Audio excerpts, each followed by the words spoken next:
Le musée du Palais est maintenant éclairé par des lanternes et bénéficie d'une incroyable mise en scène lumineuse destinée à plusieurs milliers de visiteurs. Voici vous-même la porte du Midi et la porte principale du côté sud. Contrairement aux autres soirs, ce soir, la porte haute de 38 mètres est éclairée en blanc, or et rouge. Après avoir franchi cette porte, on en aperçoit une autre, la plus importante de la cité interdite, c'est la porte de l'Harmonie suprême. C'est peut-être la première fois au cours de son histoire de presque 600 ans que cette structure est autant illuminée.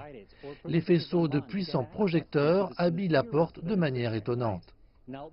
Un nombre limité de billets gratuits ont été mis en ligne pour que les visiteurs aient une chance rare de voir une présentation aussi spectaculaire. Maintenant, ils peuvent atteindre la porte du Midi et profiter des expositions sur la façon dont les foyers impériaux chinois célébraient le Nouvel An lunaire lorsqu'ils occupaient le palais. De là, les visiteurs nocturnes peuvent traverser les parties sud et est des remparts de la ville, soigneusement éclairés par des lanternes rouges. Certaines zones près des murs sont illuminées pour offrir aux visiteurs une meilleure vue de nuit. Une reproduction numérique de deux célèbres peintures chinoises anciennes est projetée sur certains murs du palais. Suspendre de telles lanternes est une tradition pendant cette fête qui tombe le 15e jour du premier mois lunaire.